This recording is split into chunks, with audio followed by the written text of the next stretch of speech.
하나님께서 오늘 우리에게 주신 말씀은 마가복음 3장 7절부터 19절까지 말씀입니다.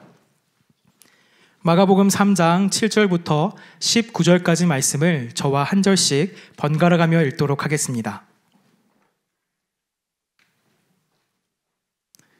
제가 먼저 3장 7절 말씀 봉독하겠습니다.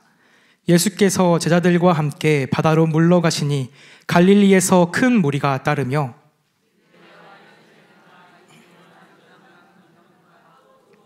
시돈 근처에서 많은 무리가 그가 하신 큰 일을 듣고 나아오는지라.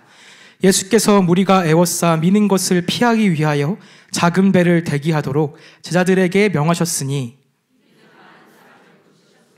병으로 고생하는 자들이 예수를 만지고자 하여 몰려왔음이더라. 더러운 귀신들도 어느 때든지 예수를 보면 그 앞에 엎드려 부르짖어 이르되 당신은 하나님의 아들이시니이다 하니 말라고 많이 경고하시니라. 또 산에 오르사 자기가 원하는 자들을 부르시니 나아온지라. 이는 자기와 함께 있게 하시고 또 보내사 전도도 하며 귀신을 내쫓는 권능도 가지게 하려 하심이로라. 시몬에게는 베드로란 이름을 더하셨고 또 세베대의 아들 야고보와 요한의 형제 요한이니 이 둘에게는 보아너게 곧 우레의 아들이란 이름을 더하셨으며 바돌로메와 마테와 도마와 알페오의 아들 야고보와 및 다데오와 가나나인 시몬이며 다 함께 읽겠습니다. 또 가룟 유다니 이는 예수를 판자더라. 아멘. 오늘 본문 말씀을 가지고 큰 무리와 작은 제자라는 제목으로 하나님의 은혜를 나누고자 합니다. 교회에는 3대 스포츠가 있습니다. 혹시 아시나요? 3대 스포츠. 탁구, 볼링, 그리고 마지막 족구입니다. 탁구대 없는 교회를 보지 못했고 볼링 치지 않는 청년부를 보지 못했으며 장년부에서 족구를 하지 않는 교회를 본 적이 없습니다. 대한민국에 아마 그런 교회가 있을까 싶습니다. 탁구, 볼링, 족구. 이렇게 쭉 보다 보면은 이 세 가지 스포츠를 잘하시는 1등들이 계십니다. 1등들. 그런데 그 교회를 이렇게 둘러보니까 제가 한 가지 공통점을 발견했는데 그것은 무엇이냐면 그 세 가지 종목의 1등이 한 명입니다. 탁구를 잘하시는 분이 볼링도 잘 치시고 볼링을 잘 치시는 분이 족구도 잘하십니다. 왜 그런가 곰곰이 생각해 보니까 이 어렸을 때부터 탁구를 조기 교육으로 배우고 청년부에서 신나게 볼링을 치신 다음에 장년으로 넘어가서 족구 왕이 되십니다. 이 얘기를 하는 이유는 저희 아버지 이야기를 하기 위해서입니다. 저희 아버지가 교회에서 탁구 왕이었습니다. 탁구 왕이셨는데 그럼 아버지가 과연 그 볼링 왕, 족구 왕이셨을까요? 그렇지가 않았습니다. 저희 아버지는 유일하게 탁구 왕이셨습니다. 소위 말하는 개발이셨습니다. 안타깝게도 제가 다른 거를 물려받았어야 되는데 개발을 물려받아서 공을 못 찹니다. 이렇게 말씀드리는 이유는 얼마 전에 곰곰이 생각하는 기회가 있었습니다. 그건 뭐냐면 왜 아버지께서 나하고 탁구를 치려고 하셨을까? 아버지가 교회에서 탁구 왕이셨는데 그러면은 얼마나 재밌으셨겠습니까? 막 탁구를 치는 족족 다 이기셨습니다. 교회에 이길 수 있는 집사님, 장로님들이 안 계셨습니다. 그런데 항상 아버지께서는 저랑 팀을 하셨습니다. 그러면 이겼을까요? 그렇지가 않았습니다. 늘 지셨습니다. 그런데 항상 제게 탁구를 알려주셨습니다. 왜 그랬을까? 곰곰이 얼마 전에 묵상을 해보니까 그때 아버지의 마음을 조금 알게 되었습니다. 아버지께서는 탁구로 이기시는 것보다 나와 함께하는 시간이 더 중요하셨구나. 그때 꼬꼬마 종현이에게 이 아버지와 함께하는 그 기쁨을 알려주기 위해서 그 시간들을 보내셨구나라는 것을 알게 되었습니다. 오늘 말씀을 보면은 그 하나님의 마음이 나옵니다. 함께하고 싶어하는 하나님의 마음. 능력이 있거나 실력이 있거나 강하여서 함께하고자 하신 것이 아니라 그저 함께하고 있는 그의 백성이기에 함께하고자 하시는 그 하나님의 마음을 조금이나마 알 수 있는 본문입니다. 우리가 이 말씀을 통하여서 하나님께서 일하시는 방식을 함께 살펴볼 텐데 그 가운데에 큰 무리가 아니라 작은 제자로 부르시는 그 모습을 통하여서 우리를 향한 그 위로의 음성을 들을 수 있는 우리가 모두가 되기를 간절히 축복합니다. 밖에 말씀 보도록 하겠습니다. 7절에서 9절까지 말씀 함께 봉독하겠습니다. 본문 7절에서 9절입니다. 시작. 갈릴리에서 큰 무리가 따르매 예루살렘과 이두메와 요단강 건너편과 또 두로와 시돈 근처에서 많은 무리가 그가 하신 큰 일을 듣고 나오는지라. 예수께서 무리가 애워싸 미는 것을 피하기 위하여 작은 배를 대기하도록 제자들에게 명하셨으니. 아멘. 우리 예수님께서는 이미 마가복음 3장에서 슈퍼스타셨습니다. 우리가 이 본문 말씀을 읽었을 때에 이 8절 말씀을 보면은 유대와 예루살렘과 이두메와 요단강 건너편과 두로와 시돈 말씀을 딱 읽었을 때에 그냥 많은 지역에서 사람들이 예수님을 보기 위해 오는구나라고 생각할 수 있지만 이 말씀을 읽은 이스라엘 사람들은 그렇지가 않았습니다. 이스라엘에 있어서 이 지역들은 이스라엘뿐만이 아니라 이스라엘 둘러싼 수많은 나라들을 읽고 있기 때문입니다. 쉽게 얘기해서 한국이 있는데 한국에 사람이 모이는 것이 아니라 일본에서도 오고 러시아에서도 오고 중국에서도 오고 심지어 미국에서도 온다라는 말씀이 이 말씀입니다. 7절에 보면 이렇게 얘기합니다. 큰 무리가 따르며. 이 무리가 얼마나 큰지 예수님께서는 나라를 넘어서는 영향력을 갖고 있는 슈퍼스타셨습니다. 근데 예수님께서 어떤 일을 하셨는지 보니까 큰 일을 했다라고 8절에 나와 있습니다.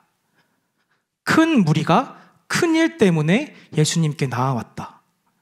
그러면 그 뒤에 9절은 뭐가 나와야 되냐면 우리가 생각할 때에 큰 무리, 큰 일, 그 다음 뭘까요? 큰 배가 나와야 합니다. 근데 성경은 거기서 한번 틀어서 얘기합니다. 작은 배를 찾으셨다. 예수님께서 나아온 수많은 무리들 가운데에서 큰 일을 베푸신 다음에 큰 배를 통해서 그들과 함께 가신 것이 아니라 작은 배를 찾으셨다라는 것입니다. 오늘 본문 말씀이 우리에게 주는 첫 번째 메시지, 예수님은 작은 배를 찾으십니다. 우리는 살아가면서 모두가 큰 배를 구하는 사람들입니다. 조금 더 큰 배, 조금 더 큰 영향력, 조금 더 많은 사람들과 함께하는 그 실력들. 우리는 그것들 통하여서 일하기를 원합니다. 그래서 조금 더 많은 영향력을 내고 많은 목소리를 내고 무언가 성취하고자 하십니다. 그러나 예수님께서는 그렇지가 않았다라는 것입니다. 예수님을 만나기 위해 했던 그 사람들에게 한 말씀 하시면 됩니다. 나를 따르라. 그러면 그 많은 사람들이 예수님을 따르는 사람들이 됩니다. 그랬다면 얼마나 사역하기 편하셨겠습니까? 가는 곳곳마다 사람들이 함께 했을 겁니다. 함께 예수님 가셨을 때 12제자가 아니라 500명, 1000명, 10,000명 예수님 따라다녔다고 생각해 보십시오. 예수님의 영향력이 우리가 기대했던 것보다 훨씬 크셨을 것입니다. 근데 예수님께서는 큰 배를 구하는 것이 아니라 작은 배를 구하셨다라는 겁니다. 우리는 살아가면서 기도할 때 주님을 향해서 이야기합니다. 주님, 나에게 조금 더 큰 배를 주십시오. 작은 배는 아쉽습니다. 중간 배는 부족합니다. 그래도 내가 살아가는데, 예수님 이름으로 살아가는데 적어도 큰 배 한번 타봐야 되지 않겠습니까? 하면서 큰 배를 구하며 살아가는 인생이다라는 것입니다. 우리 중에 그렇지 않은 사람이 없습니다.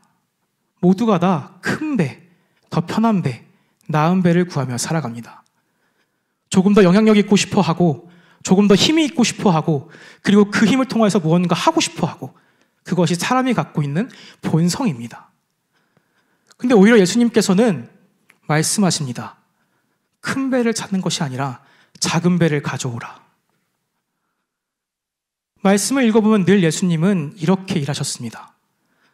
그렇게 수많은 사람들 중에서, 그 많은 사람들 중에서 한 사람을 찾으시고, 그 가운데 있는 중풍병자를 찾으시고, 그 가운데 있는 혈루병 앓는 여인을 찾으시고, 작은 배를 탈 수 있는 그 한 사람을 찾으신다는 겁니다. 사랑하는 성도 여러분, 예수님과 함께 작은 배를 탈 수 있는 믿음이 우리 가운데 있게 되기를 간절히 소망합니다.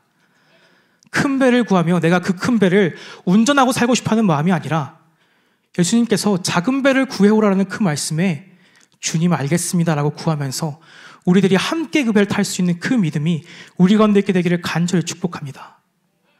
사람들은 이야기합니다. 조금 더 큰 배를 가져야지 큰 일을 할 수 있지 않겠느냐. 조금 더 큰 배가 있어야지 큰 무리가 함께하지 않겠느냐. 이 말씀을 통해 우리가 알 수 있는 것은 예수님께서 이 땅에 오신 이유는 그 큰 무리를 통하여서 세를 이루고자 하심이 아니라, 자신의 뜻을 펼치려고 하신 것이 아니라, 하나님을 찾고 있는 그 죄인 한 사람을 찾기 위하여서, 작은 배를 함께 탈 수 있는 그 사람을 찾기 위하여서 이 땅에 오셨다라는 것입니다.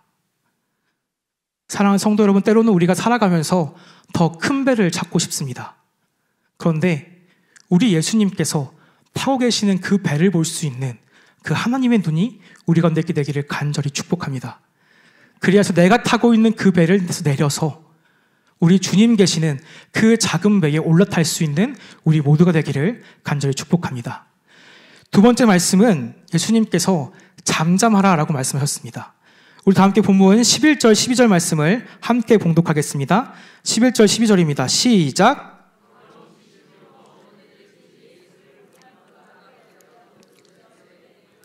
하나님의 아들이니이다 하니 예수께서 자기를 나타내지 말라고 많이 경고하시니라.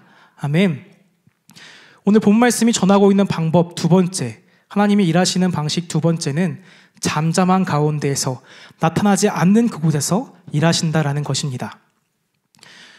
예수님께서 일하셨을 때에 사람들이 많이 몰려왔습니다. 그리고 그들이 외쳤습니다. 주여, 주여, 우리를 고쳐주시옵소서. 그 가운데 수많은 사람들이 이 귀신과 같이 외쳤을 겁니다. 당신은 하나님의 아들이십니다. 당신은 다윗의 자손이십니다. 이 모든 고백들이 그들의 삶에 대한, 구원자에 대한 고백이었다라는 것입니다. 근데 그 사람들뿐만이 아니라 심지어 귀신 들린 그 사람들조차 그 귀신이 이야기하는 겁니다. 당신은 하나님의 아들이시니이다. 우리가 생각했을 때에 오히려 그 귀신을 이렇게 응원해야 됩니다. 더 얘기해보라고. 내가 하나님의 아들인 것을 내 입으로 말할 수가 없으니까 너가 더 얘기해보라고. 우리가 생각하고 있는 사람의 원리는 그렇습니다. 그런데 하나님이 일하시는 원리는 오히려 그 가운데에 잠잠하라 라고 말씀하신다는 겁니다. 잠잠하라. 조용하라. 왜 그러셨겠습니까? 하나님께서, 우리 주님께서 그 고백을 듣고 싶지가 않다라는 겁니다. 예수님께서 처음 세례를 받으셨을 때에 하늘로부터 들려오는 소리가 있었습니다. 마가복음 1장 11절에 보면은 이는 내 사랑하는 아들이요 내 기뻐하는 자라라고 말씀하십니다. 이는 내 사랑하는 아들이요. 하나님의 아들이신 것을 하나님께서 선포하신 겁니다. 자, 하나님 선포하셨습니다. 그런데 그 반대쪽에 있는 대적이, 귀신이 함께 선포합니다. 그럼 이거는 공증이 된 겁니다. 양쪽에서 하나님도 선포하시고 귀신도 증언하고, 그러면 그 누구도 부인할 자가 없는 굉장히 완벽한 고백처럼 보입니다. 근데 예수님께서 너무나 단호하게 말씀하십니다. 12절에 보니 자기를 나타내지 말라라고 하시는 겁니다. 귀신들이 외치는 그 고백이 사람들에게 들어가서 마치 이것이 구호마냥 울리는 것을 원치 않으셨다라는 겁니다. 이 고백을 제자들이 언제 하냐면은 한참 뒤에 예수님께서 물으십니다. 얘들아, 사람들이 나를 누구라고 하느냐? 베드로가 답합니다. 주는 그리스도시요 살아계신 하나님의 아들이십니다. 예수님께서 듣고자 하는 고백은, 일하고자 하시는 그 자리는, 자신을 나타내는 그 자리는 사람들이 많고 귀신조차 외치는 그 자리가 아니라 제자들과 함께 있어서 진실된 그 고백을 들으시는 분이시다라는 겁니다. 하나님께서 들려주신 그 음성이 제자들 삶 가운데 울려 퍼져서 그들의 고백을 통하여서 듣기를 원하신다라는 것입니다. 대적에 통하여서 일하고자 하시는 것이 아니라 사람들의 아우성 가운데에, 관계도 없는 그 가운데에서 그들의 단순한 외침으로써 간구로서 듣는 것이 아니라 깊은 교제 가운데에서 주님은 나의 삶의 구원자시고 그렇게 하나님의 아들이십니다라고 하는 그 진실된 고백을 통하여서 그 고백을 듣기 위해서 우리를 부르신다라는 것입니다. 예수님께서는 사실을 통하여서 일하시는 것이 아니라 우리의 믿음을 통하여서 일하십니다. 공증을 통하여서 수많은 사람들이 외치는 그 외침 가운데 일하시는 것이 아니라 한 사람의 아무도 모르고 드러나지도 않는 그 자리에서 주는 그리스도십니다라고 외치는 그 자리에서 일하신다라는 것입니다. 우리가 기대할 때에 효과적인 외침은 많은 사람들 앞에서 외치는 겁니다. 수많은 사람들 앞에서 조금 더 많은 사람들이 들을 수 있도록 주는 하나님의 아들이십니다라고 외쳐야지만 된다 생각하지만, 하나님께서 일하시는 자리는, 그곳은 아무도 나타나지 않는, 자신의 이름조차 없는 그곳에서 들려오는 작은 목소리를 들으신다라는 것입니다. 사랑하는 성도 여러분, 우리 주님께서는 우리의 고백을 듣고자 하십니다. 사람들이 외치는 아우성이 아니라, 귀신조차 인정하는 그 선포가 아니라, 우리의 그 작은 입술을 통하여서 우리 삶 가운데는 깊은 그 간절한 외침 가운데 들려오는 그 세밀한 목소리, 주님은 하나님의 아들이십니다. 그 고백을 통해 일하신다는 겁니다. 큰 무리의 외침이 아니라 작은 제자들의 그 고백, 우리의 입술을 통하여서 그 고백이 간절히 선포되기를 간절히 축복합니다. 마지막으로 우리 다 함께 본문 16절에서 19절까지 말씀 함께 봉독하겠습니다. 16절 19절입니다. 시작. 또 세베대의 아들 야고보와 야고보의 형제 요한이니 이 둘에게는 보아너게 곧 우레의 아들이란 이름을 더하셨으며, 또 안드레와 빌립과 바돌로메와 마테와 도마와 알페오의 아들 야고보와 및 다데오와 가나나인 시몬이며, 또 가룟 유다니 이는 예수를 판자더라. 아멘. 이렇게 예수님께서 작은 배를 띄우신 다음에 사람들 가운데에서 귀신들에게 침묵하게 하신 다음에 가신 곳이 어디냐? 아무도 찾지 않는 곳에 가셔서 12명의 제자를 부르십니다. 근데 이 제자들이 연약한 제자들이었습니다. 하나님이 일하시는 세 번째 방식, 연약한 자들을 통하여서 일하십니다. 수많은 무리가 있었습니다. 그 중에서 12명을 뽑아야 됩니다. 우리가 사람을 뽑을 때도 그냥 뽑지 않습니다. 그 중에서 제일 실력 있는 사람, 그 중에서 이 일을 잘해본 사람, 그리고 그 중에서 이 일을 해본 사람을 뽑습니다. 근데 오늘 말씀에 방금 읽었던 그 말씀 이전에 14절, 15절에 보면은 이렇게 나와 있습니다. 제가 봉독하겠습니다. 이에 12를 세우셨으니 이는 자기와 함께 있게 하고 또 보내사 전도도 하며 귀신을 내쫓는 권능도 가지게 하려 하심이라. 이들이 이미 갖고 있는 것이 아닙니다. 이들이 이미 해본 것이 아닙니다. 귀신을 내쫓고 전도를 해본 것이 아니라 해본 적도 없고 앞으로 할 것입니다. 무엇보다 이들이 얼마나 연약했느냐.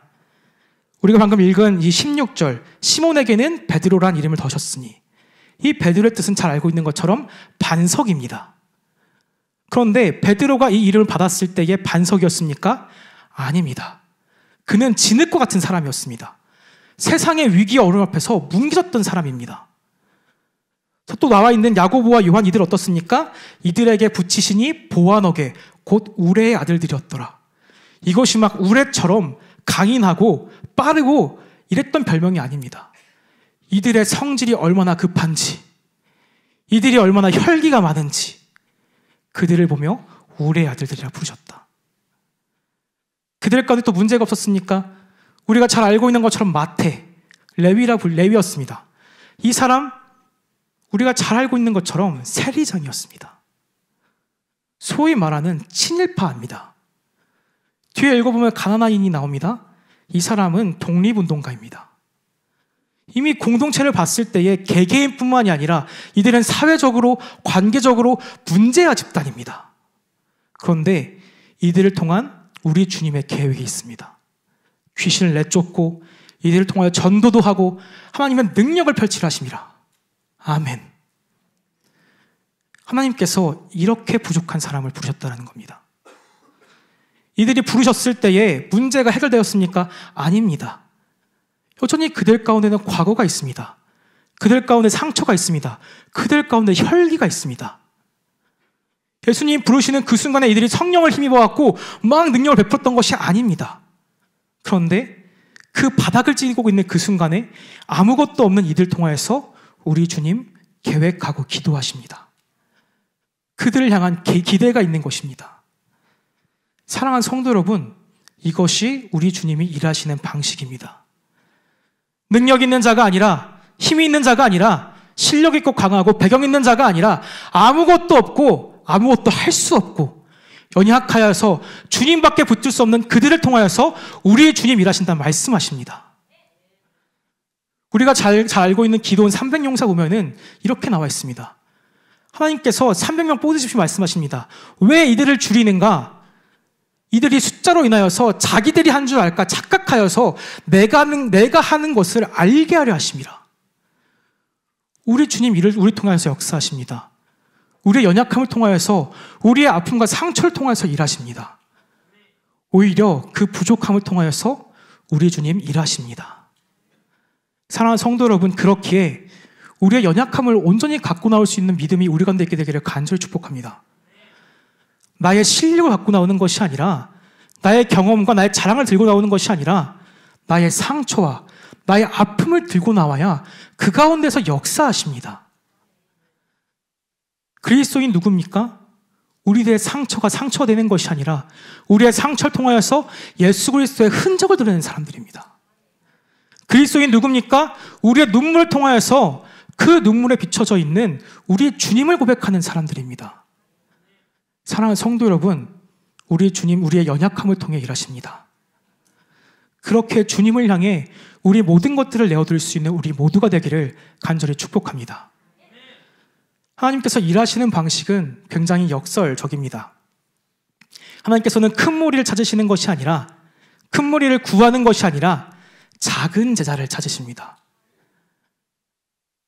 큰 무리를 통하여서 자신의 세를 과시하시는 것이 아니라 작은 제자를 통하여서 하나님의 일하시는 모습을 드러내시고 사람들의 침묵하는 가운데에서 작은 제자의 그 고백을 들으시고 그 연약함을 통하여서 일하신 것을 기억하며 우리 주님께 온전히 나아갈 수 있는 우리 모두 되기를 간절히 축복합니다. 이 제자들이 이 세상을 바꿉니다. 이 작은 제자들이 큰 무리가 아니라 많은 사람이 아니라 작디 작은 이들이 이 세상을 바꾸고 하나님의 일들을 감당해냅니다. 우리 주님 오늘도 우리를 부르십니다. 그 큰 무리 가운데에서 수많은 사람들 가운데에서 아무것도 할 수 없고 너무나 부족하여서 기도밖에 할 수 없는 우리를 지금 이 자리에 부르십니다. 그리고 여전히 우리를 향한 기대와 소망이 있습니다. 사랑하는 성도 여러분, 우리 모두는 제자입니다. 우리를 통하여서 우리 주님 귀신 쫓기를 원하시고 우리를 통하여서 병 고치시길 원하시고 우리 주님 우리를 통하여서 이 땅을 회복하고자 하십니다. 우리 연약함을 올려드릴 수 있으며 우리들의 삶의 기도 제목들을 온전히 내어드릴 수 있는 우리 모두 되기를 간절히 축복합니다. 말씀을 기억하며 함께 찬양하겠습니다.